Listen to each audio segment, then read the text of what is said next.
Welcome to Our Drummers Musicians, your backstage pass to Melbourne's vibrant music scene. Recorded on a cosy couch in Brunswick, join us as we explore what it truly means to be a musician and speak to the diverse talents that make music in our city. Today I'm excited to be here with our talented guest, bassist, MD and producer Mick Meagher. Mick has established a long career on bass duties for a roll call of Australia's best bands and artists. He can boast several critically acclaimed albums with Emma Donovan and the Putbacks, as well as Andrea Keller, Wave Riders, the Eugene Ball Quartet, and Wolfa, a collaboration with Jenny Barnes. Mick has a long and impressive career. After graduating from the VCA, he went on to work with Kate Cebrano and joined the Black Arm Band, where he performed with Australian icons such as Archie Roach, Dempsey, Emma Donovan and Gurrumul Yunupingu, as well as international stars including Mavis Staples and Ricki Lee Jones. He was a founding member and committed member of the Putbacks until the end of 2022, where he's gone on to the next chapter of his career. Mick has recently co-written and produced the latest album with Emma Donovan, Till My Song Is Done, which was released in April this year. Join us as we delve into Mick's musical journey, his wide range of genre crossover and experiences, and discuss where his new chapter of his music life is headed. We want to take a moment to acknowledge the Wurundjeri Woiwurrung people of the Kulin Nation as the traditional custodians of the land on which this podcast was recorded. We pay our respects to their elders, past, present, and emerging.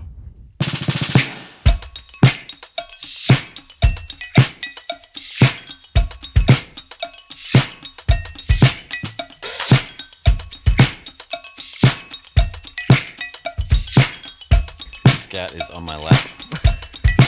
Literally. Welcome to the podcast, Mick. Hi, Luke. Thanks for having me. Thanks for being so kind and gracious to my co-host. On that introduction, Scout, your dog, came and sat on my lap and was sniffing my face and getting right in my grill. But it's a beautiful dog.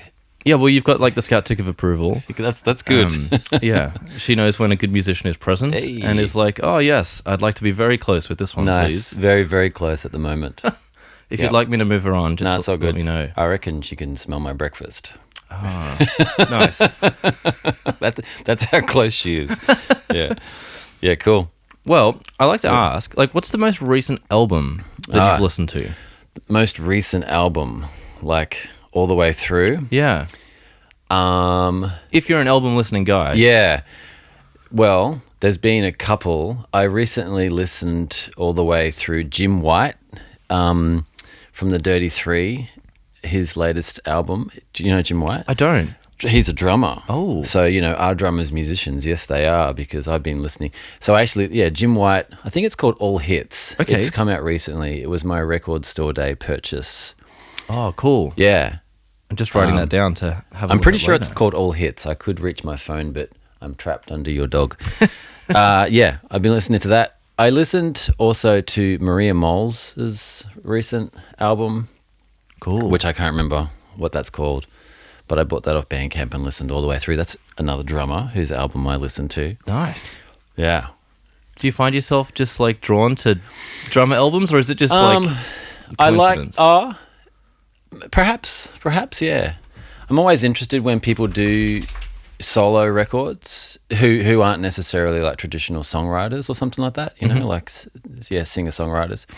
I've kind of ventured into that sort of world a little bit myself, not as successfully as other people, but I'm intrigued and I'm interested, and yeah.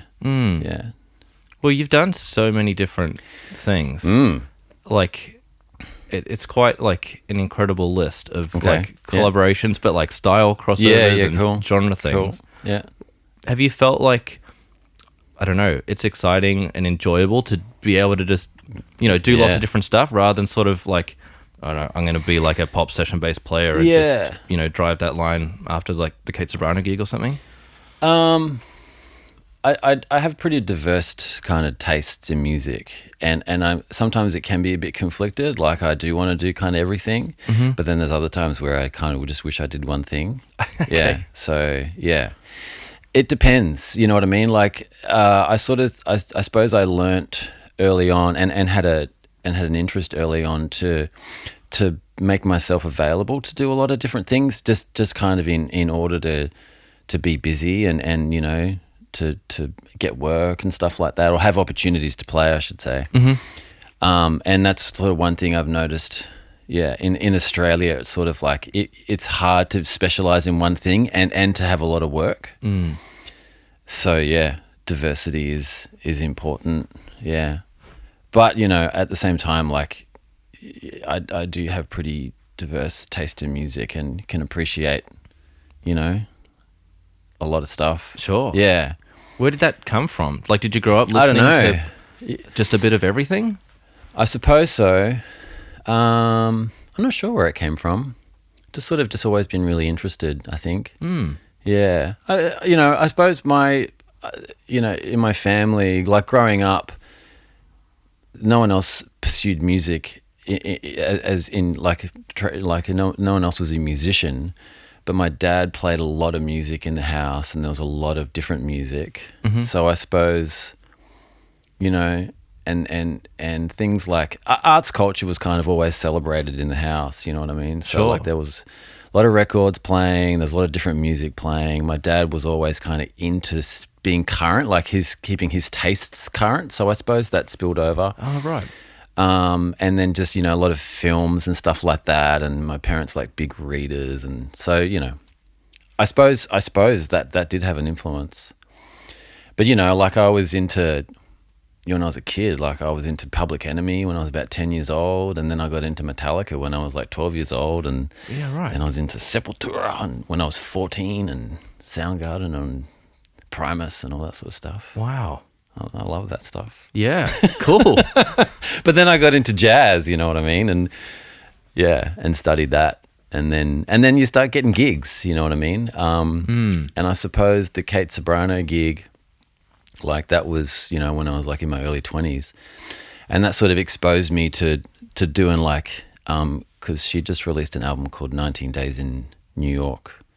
And that was specifically focused on working with a particular songwriter, producer who had a lot to do with Chess Records.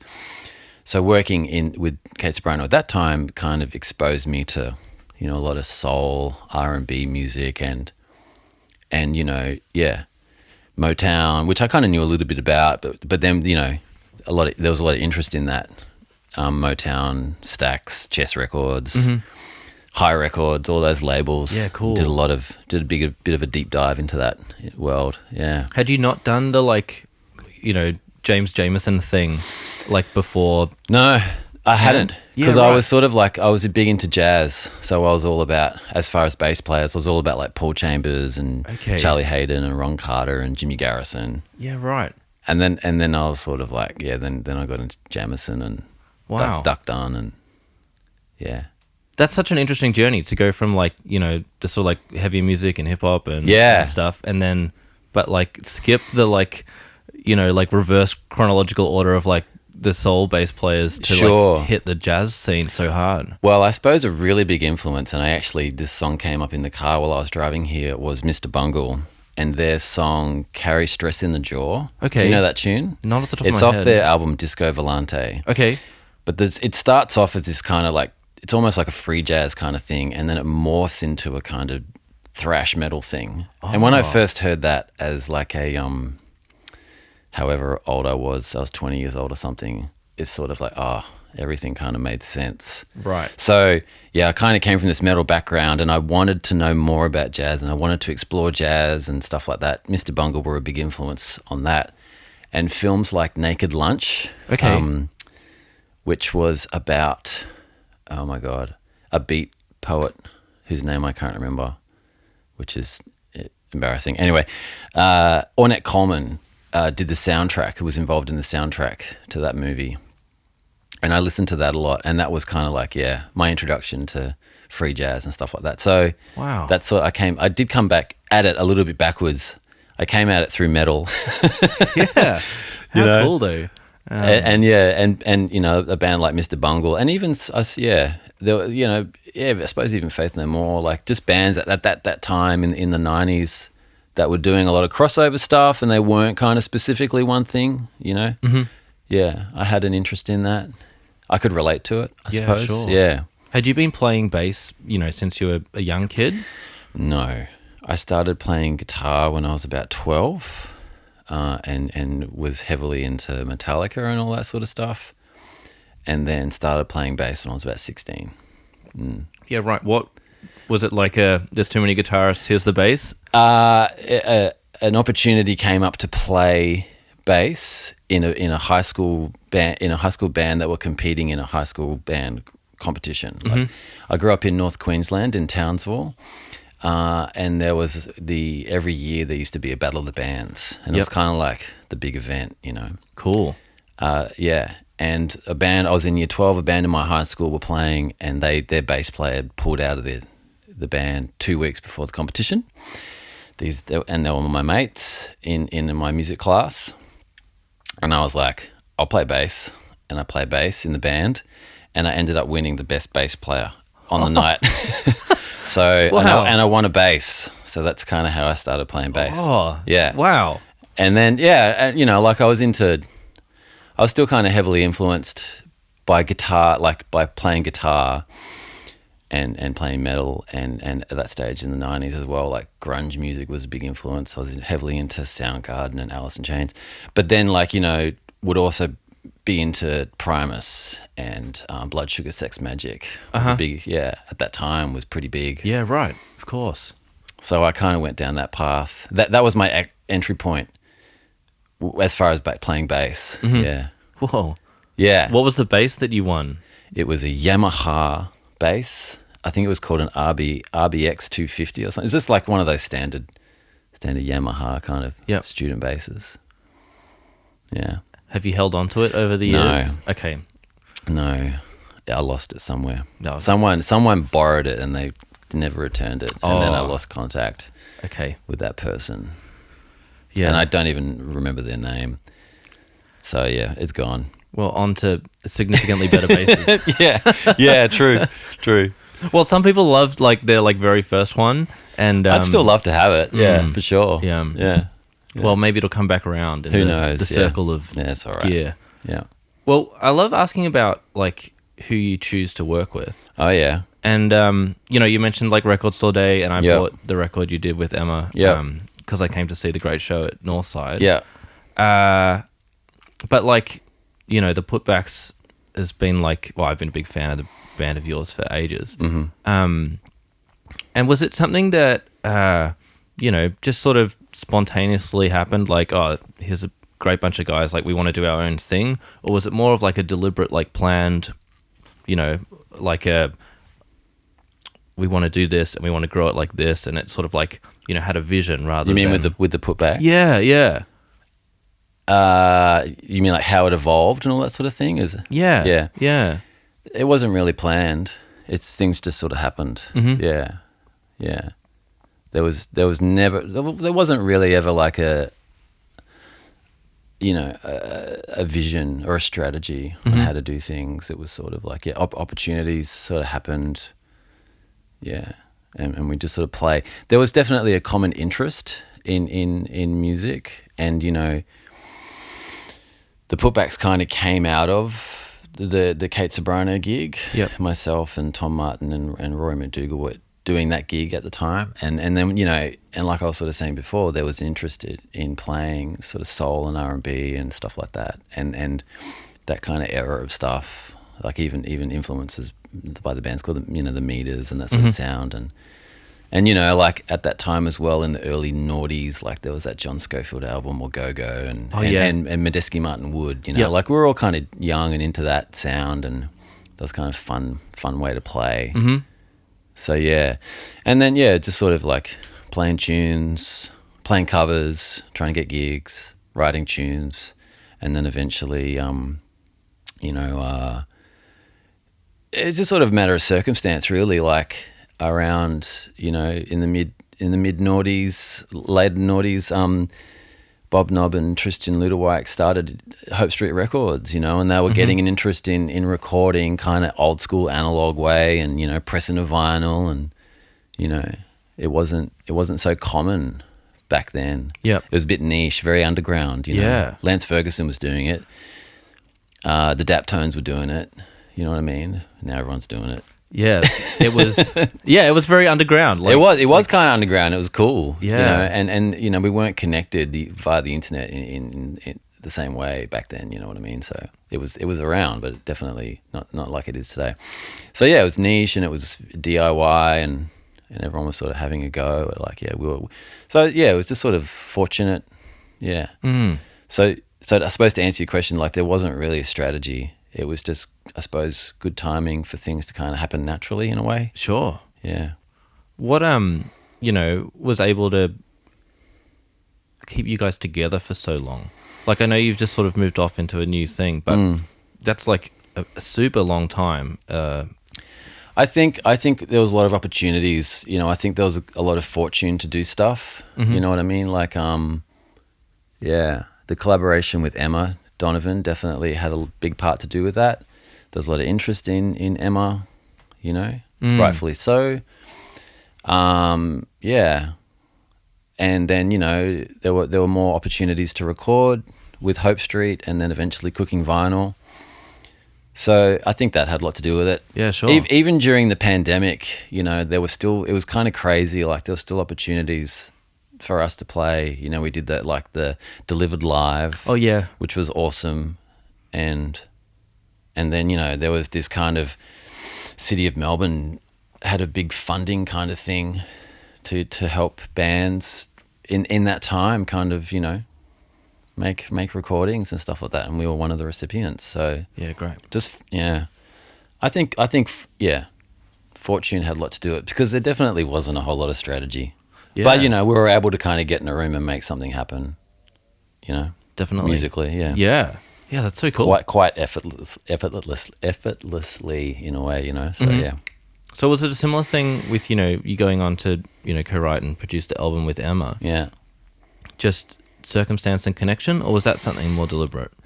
That was something a bit more deliberate. Like Emma had a deal with Cooking Vinyl to do a solo record, and that was a bit more planned, I suppose. Yeah, yeah. Did you enjoy, you know, that process as something, you know, similar because you'd worked with her? With Putbacks, but yeah, you know, definitely stepping out.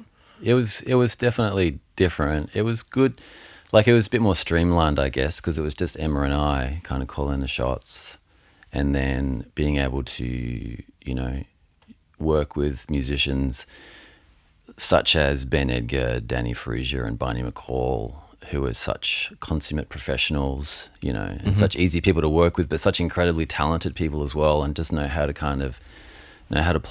play roles and be really professional and do all that, yeah. So in some senses it was quite easy, yeah. How great. Yeah, I know.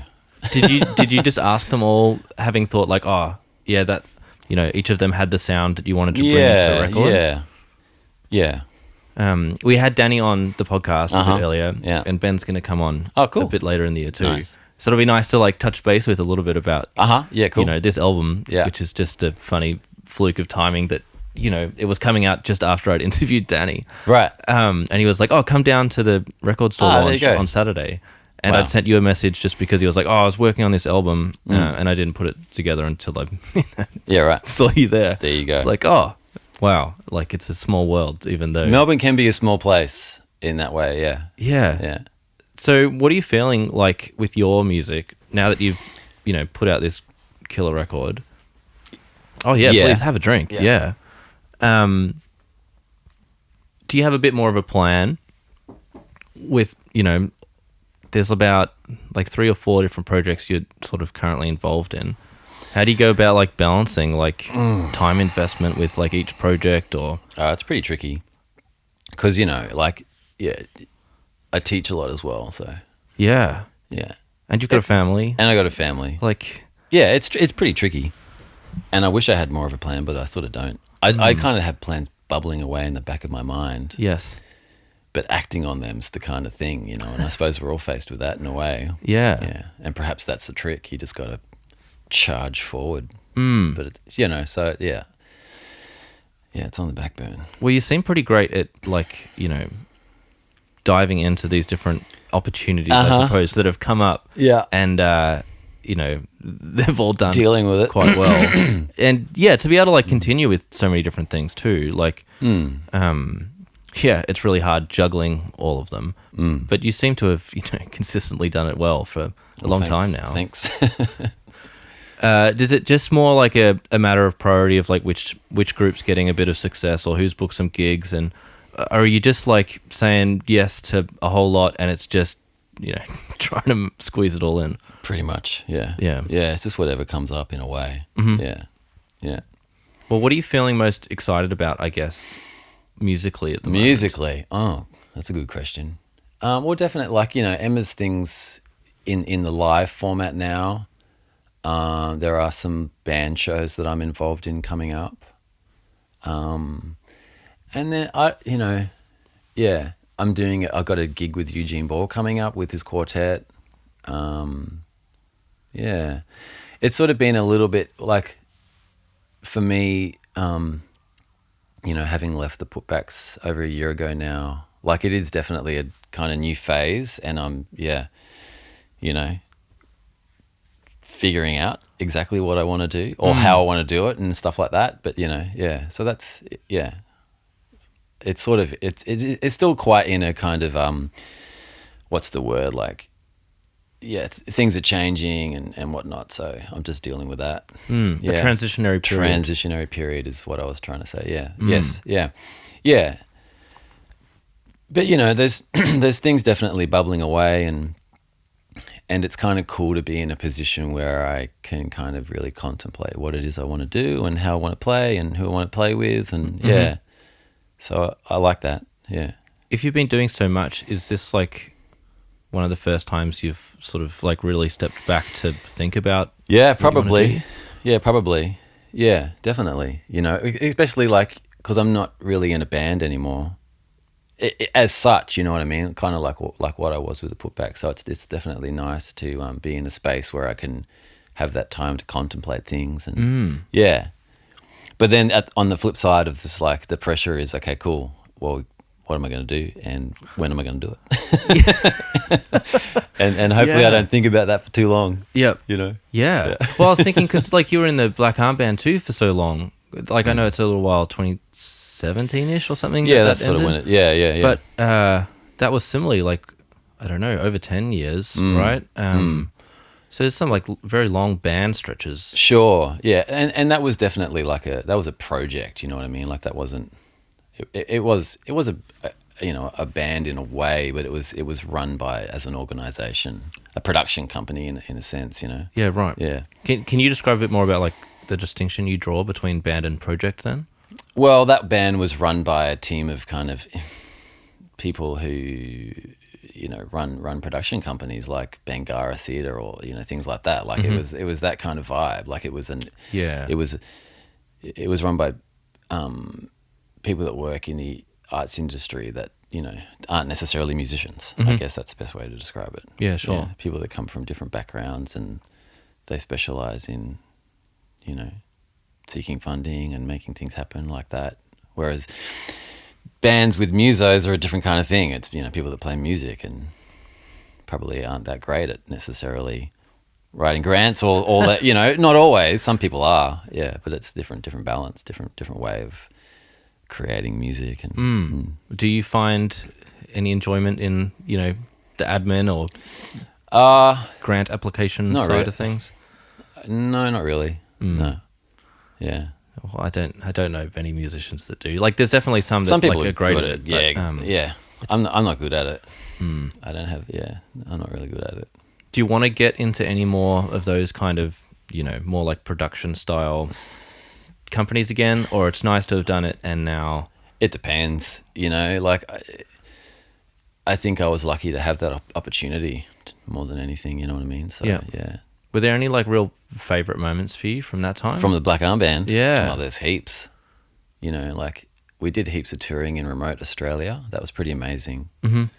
Yeah. Had you done much travel like that before? Through Australia? Yeah. No, definitely not. Like I grew up in North Queensland, so I had, you know, I definitely travelled all around there a lot when I was a kid and had been to Darwin and whatnot. But going right into the communities and stuff like that, like, yeah, that's a different thing. Yeah, places like Wat Air, like, which is in the west of Northern Territory, that was wild. Or Papunya, or Fitzroy Crossing, and Cherbourg, which is like in the west of South Queensland.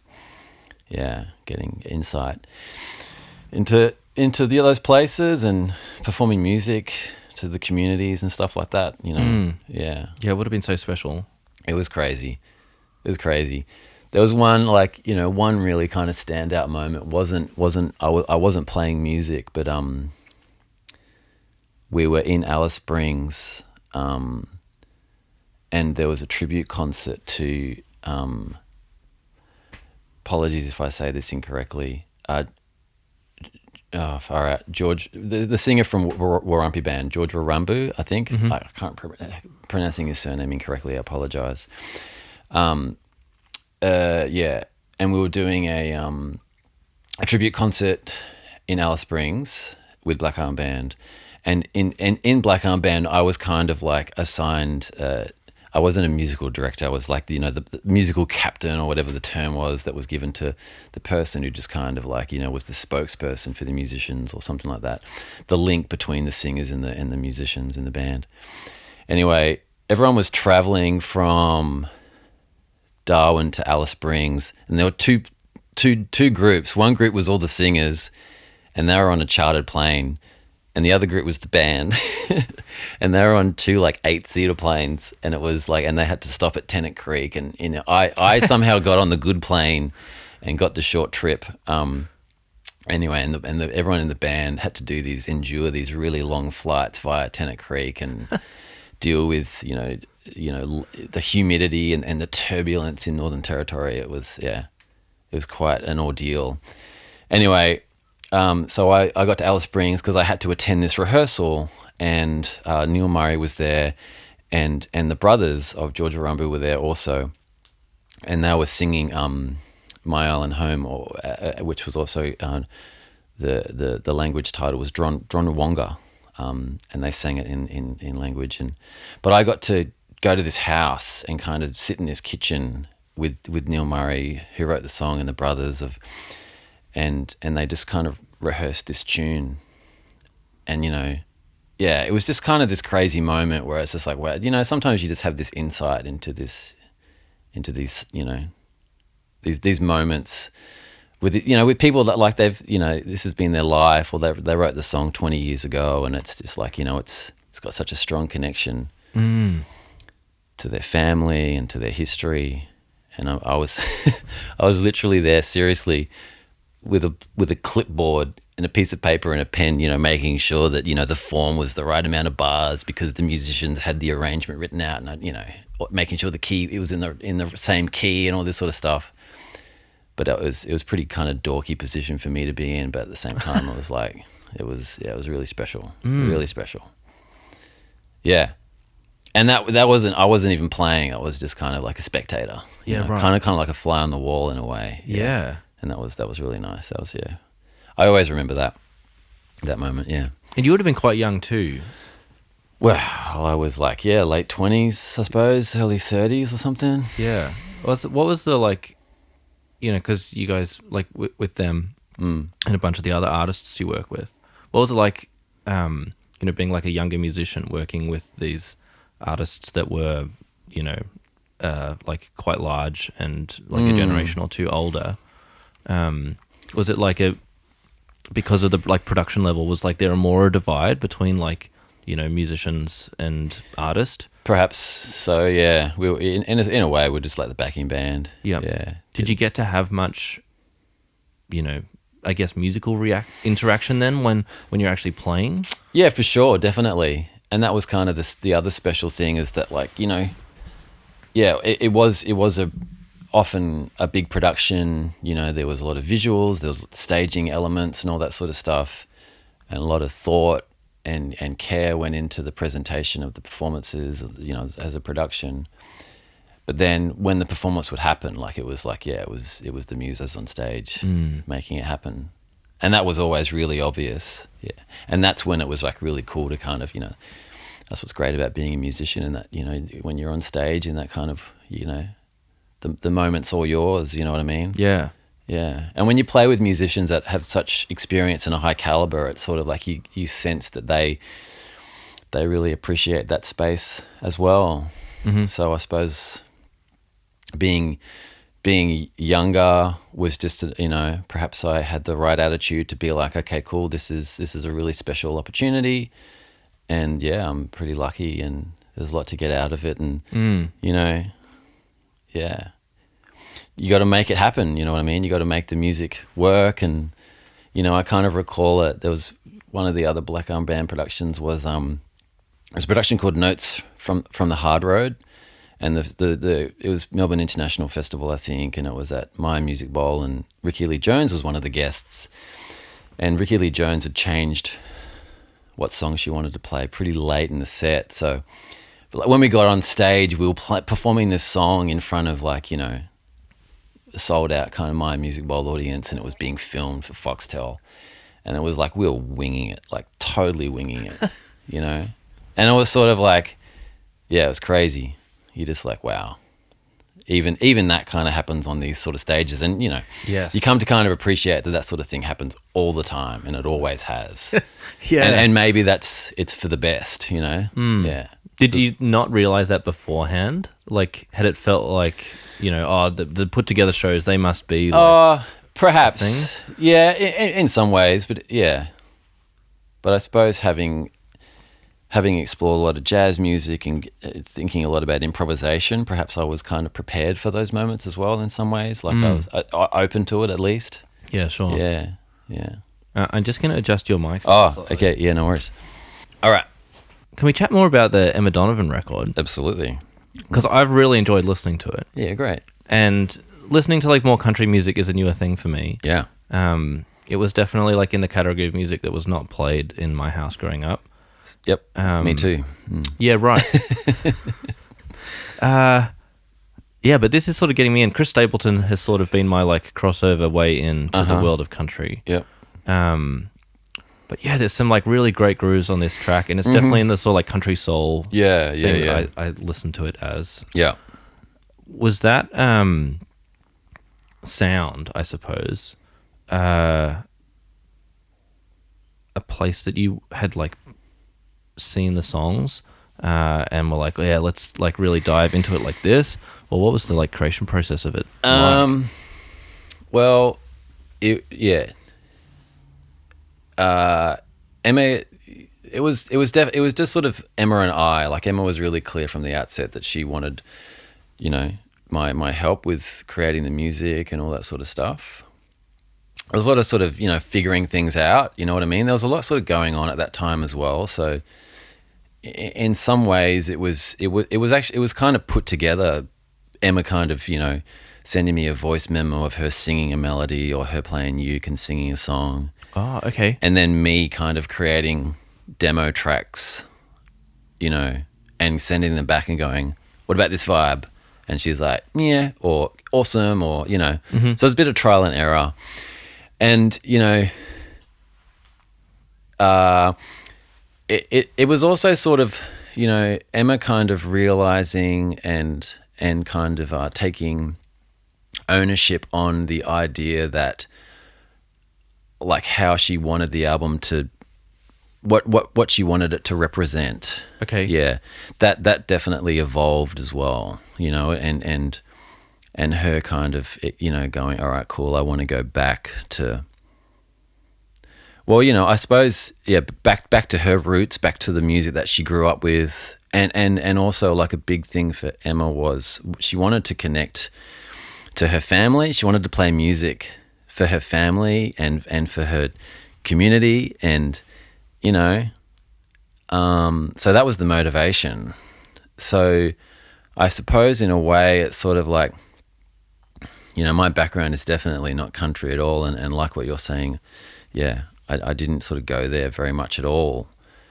So I had to do a lot of research, and then, I found things that I kind of gelled with a bit, that I could relate to, as well as having worked with the Black Arm Band and having visited places in Australia, and seeing some of the local Aboriginal bands play, getting a sense of the sound that is around,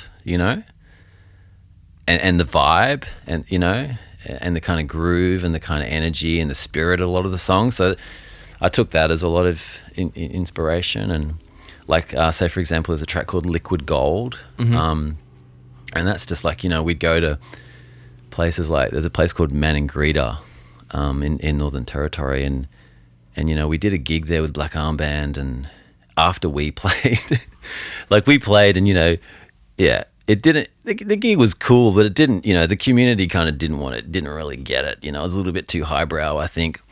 But then after us, the local bands played, and then it was like a party. And and then just the vibe of the music. Hang on a sec, I'm just gonna adjust the mic. Yeah, no, it's fine. It's kind of like this. There's big rock influence, there's reggae influence. It's kind of high energy. In a way, and this, I don't mean this as a criticism, or it's a little bit kind of daggy or a little bit cheesy, but it's cool. Like that's the charm. And so I was sort of just going for that, And I'd sort of say to Ems, like, I know it's a little bit cheesy, but I think it's the right vibe, And like let's sort of think about energy and groove and the kind of images that a certain kind of feel, rhythmic feel or something like that might create. You know what I mean? Yeah. I guess how academic is your approach? Because like it's interesting hearing you describe it, being like, oh, like I really researched this and I was thinking about all this stuff. Yeah. But is that just like, the way you're describing it to me now, or is it like, no, I'm spending hours like just trying to get into the mindset of this, or trying to find the right sound for each song? Yeah, I was doing that. Yeah. Yeah. Cool. Yeah. I was checking a lot of stuff out. Like I'd create playlists and just playing them sort of constantly, and using songs as sort of references, or just I was kind of vibes more than anything. Yeah, sure. Vibe with this tune, but even like I think a lot in the Australian sort of sound. It's I guess it's not so much there anymore, but like that early 80s influence where it's like kind of punk and rock and reggae and even country kind of just all kind of crossed over. Yeah. Like even bands like the Police in the 80s, or Coloured Stone, I was listening to them a fair bit, and that sound, I don't know, it's just, there's something very Australian about that sound, I think, which is, it's not around so much anymore, but it definitely was when I was growing up. So I suppose I was, yeah, sure, I was tapping into that. But then also like producers like Daniel Lanoir, I was checking out a lot as well, and that sort of aesthetic, is also a vibe that I dig. I don't know that producer. You should check him out. I will. He's done a lot of stuff. Yeah, cool. All right, I'll get on it. Yeah. In the country not necessarily. Or? Like he's done a lot with U2. Oh, right. And then heaps of other people. He's quite successful. Yeah. But that kind of alt country world is something that he perhaps has a bit of a some influence on. Yeah. Yeah, sure. Yeah. All right. Well, thank you. Yeah. I can't list a whole lot of stuff that he's done. I'm sure other people know more than me. No, it's fine. Yeah. It's one of the things where I feel like musicians know a lot of like names, or like producers, or like artists and stuff. But like there's often these like mega gaps in like crossover. Sure. Like to a lot of people, I would know a lot of producers. Yeah. But doing this podcast, it's super clear. Yeah, I like have these major gaps of like hugely successful like this producer. You said Chris Stapleton, and I don't know who Chris Stapleton is. Oh well, there you go. You check that album out. On I probably should. But I know. Yeah, I know other things. It's just I don't know. It's part of the fun. Totally. And the mind-opening experience of Yeah. Like that's why I love asking people who they're listening to right now. Because, Right. Like some people want to tell me like a cool album, but others are just like, oh, like it was this, and it was like left of field, and then I checked it out and been like, I don't. Yeah. I listen to a lot of stuff as in for preparation. Yes. For the recording and the songwriting, but the music that I listen to and the music that I go to isn't that at all. Yeah. It's the exact opposite. And sometimes so far away from it, it's pretty crazy, but that's all right. It's great though because you like it, right? That's my vibe. Yeah. Well, mate, we've been playing this game on the podcast. Oh, yeah. Where I get each guest to ask a question of the next anonymous Oh, guest. okay. Yep.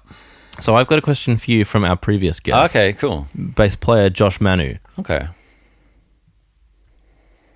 If there's any live performance in the world, Ooh. in the history of the world, that you would love to have been a part of, what would that performance be?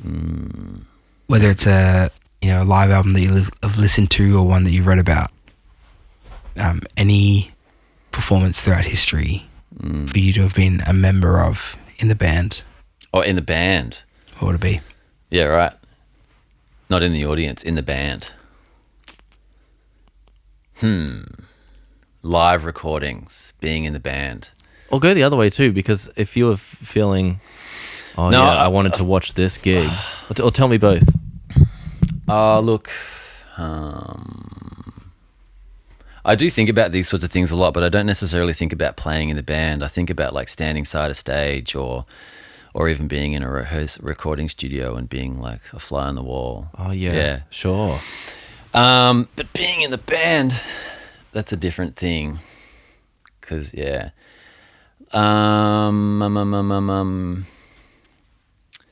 look, I would say like Jimi Hendrix Band of Gypsies, the New Year's Eve concerts, probably. Okay. Yeah, that fucking whoa, come on. But then there's like I was also thinking of like a lot of jazz records that I've listened to, live things that aren't necessarily like they're amazing albums and amazing performances, but there's like about 15 people in the audience. I kind of dig that as well. And one that came to mind was Ornette Coleman's Live at the Golden Circle albums. Okay. It's like they're kind of cool too. Yeah, sure. But let's just go with Jimi Hendrix Band of Gypsies. That's cool. Yeah. What are some of the the album experiences that you wanted to be the fly on the wall for? Oh, again, well, I was thinking of Jimi Hendrix. I was Okay. listening to Jimi Hendrix the other day, and I was talking with my wife about it. It's just like, oh man, wouldn't it have been amazing to like Electric Ladyland Studios just to kind of know what was going on? Mm-hmm. Yeah. Because to my knowledge, there's no documentation of that stuff. In the way that we have like the Beatles documentary. That's Get Back. What's it called? Is that the one that's on Disney? Yeah. The kind of the Peter Jackson thing. Like we get into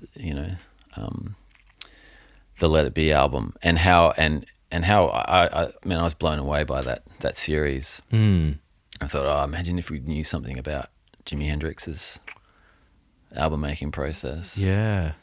Yeah, because I was listening to, what's the song? We're listening to Angel in the car, and as it fades out, like it just kind of, you can tell the music's evolving into this jam session, and it's just like, oh man, where does that jam session end? Where does it go next? But it fades out, so we'll never know. Yeah. Anyway. No, well, it's interesting because we have so much of that like archived stuff. Yeah. But of such a small. Yeah, totally. Yeah. Yeah. Well, what question would you like to ask Oh man. the next guest? Well, hang on. You might want to edit this because I'm going to take too long. No, that's fine. Am I allowed to say the fly on the wall being in a fly on the wall in a recording studio? Yeah. Like, what album would you like to have just been sitting on the couch in the recording studio, just observing it all? Yeah, not necessarily like having any input, but just being witness. Yeah. Yeah. Because there's so many. It's just making me think of all of my favorite albums, being like, oh, I wish. Yeah, and there's something I love about making albums and being in the studios. Like it can be really intense, but also like there's usually just someone kind of just sitting there hanging around, kind of watching everything. And I just be nice to be that person. Yeah, you don't have any kind of involvement. You're not attached to the recording at all. You're just witnessing everything. So my next question was which album in history would you like to be sitting on the couch in the studio, bearing witness to the album's creation. Yeah. Is that Yeah, Is that right? That's perfect. Okay, cool. Yeah, no, thank you. Have you had many chances to go into the studio and not be like involved and have that watching experience, but for like local stuff?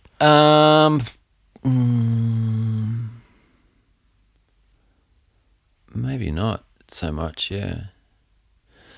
My wife's a musician as well, and I'm trying to think of sometimes, you know, with her projects I might pop in or something like that, but yeah, not really. Not enough. I'm usually involved in some way. Yeah, but yeah, sometimes it's nice to not be involved. Yeah. It's one of those things where it's like, oh, that would be nice to do, but it doesn't fit into the, or you just sit there. Like that documentary, the Beatles documentary. It's just like you just be Ringo. Ringo just sits there and doesn't say a word, and I love that. Like, it's so cool. Yeah. Yeah. Well, are you more of like a studio or a live gig guy? I'm not one or the other, I don't think. Okay. Yeah. I think I like being in the studio more. Yeah. But then again, doing gigs are great. But gigs are sort of like, you know, getting older, and it's like you just sort of think about travel and being up too late and blah, blah, blah, blah. So anyway, all that comes to mind. But the studio, it's like you go into a studio and, yeah, time stops. You're in another world. And that can be, I love that. Yeah. It's great. Yeah. I feel a lot of people like get scared of the studio or something like that. Right. It can be like that on stage as well, but the sets don't go for that long. Yeah. Yeah, that's true. A live gig's not so. Well, you can be in and out in an hour. Yeah, totally. It's all done. Yeah, and you're like, what was that? I'm still stuck on which album would I be in. And I think I'd have to go with like a Steely Dan one. Oh yeah, cool. Because that was played a lot for me growing up. Yeah. Sorry for like me oversharing with you. Absolutely not. It's cool. But I think because what you're saying about like the Hendrix thing, like you're not seeing it, like the process, and like because Steely Dan would bring so many different rhythm sections through. Yeah, right. There's like, you know, there's 100 takes of like, you know, Jeff Porcaro or Purdy or something playing it, but then they've also brought in the next guy, and then he's done a day or two, and then they've brought in a whole new rhythm section for the next day. And they wouldn't use those people always? Yeah. Or? Yeah, right. They're bringing a whole new rhythm section, drum, bass, guitar. Just to try different things out. Yeah. Try and find the right thing. Yeah. Wow. Okay, next. Run the take again.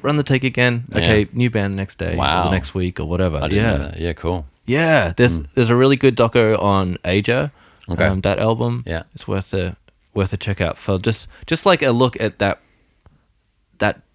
process in the band from that piece of time doing the thing. Anyway, my dad was like a huge like audiophile like jazz fusion kind of guy. Yeah. And I hated it as a kid, but now I like quite like cool. it. Just nice. I think like the forced listening and appreciation of the the band. Anyway, but that like to watch some of those, you know, like Peg, but with a whole different rhythm section. And what was the song like? And like, what was it like before Michael McDonald sang the BVs and they wanted like a soul vocalist? But yeah.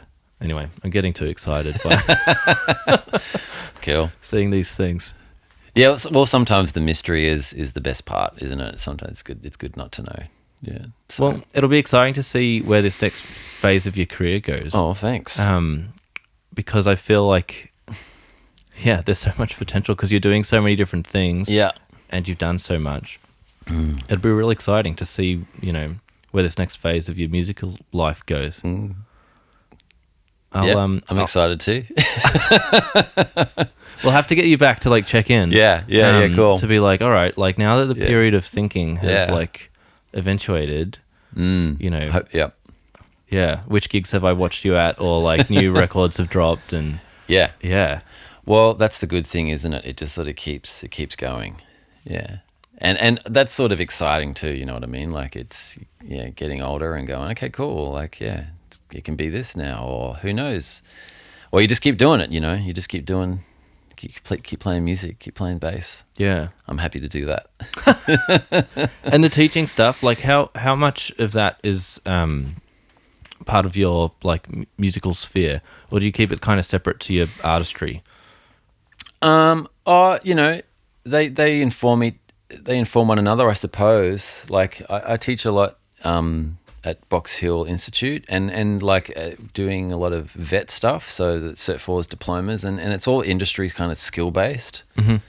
So in a sense, it's actually kind of cool to use my experiences, or even to get kind of more knowledge on certain areas of the industry that, you know, that you have to kind of give advice and lessons on. Mm.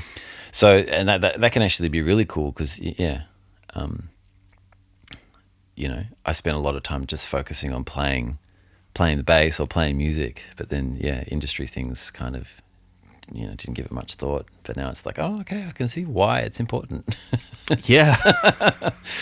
And look out for this. And here's a case example of what not to do. And little do they know, it's my scenario. My friend, I read about. Yeah. No, but I think they're pretty lucky to have you there. It's a great staff at Box Hill. Yeah, it is. It is. yeah. It's one of my favorite parts about it. And it's got great facilities as well. Yeah. Yeah, we just had Dom Gerard on. Oh, beaut. Talking Yeah. about like making her Mutual Colour record. Yeah. And I didn't realize that it was like, oh yeah, like we'll have students come in to watch because I'm like an industry person making my album and I'll use the facilities, and then it's a learning thing. Yeah, absolutely. And, yeah. And, you know, it's an environment where the teachers, it's sort of like, yeah, there's a lot of emphasis on making sure that, you know, everyone's still engaged with the industry, and yeah. And when you can share that with students, it can be really powerful. Well, we like to wrap up with 5 quick questions. Okay. So what's your favourite venue to play in Melbourne? I remember listening to another podcast and thought about this. In Melbourne, wow. I think I have to say the Forum. Yeah. What would be your dream venue Dream venue? to play at? Oh, God.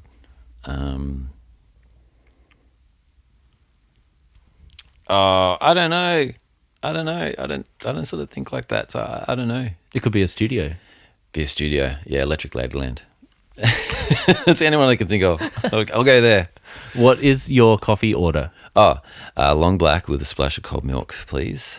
What is your favourite place to get food Ooh. after a gig in Melbourne?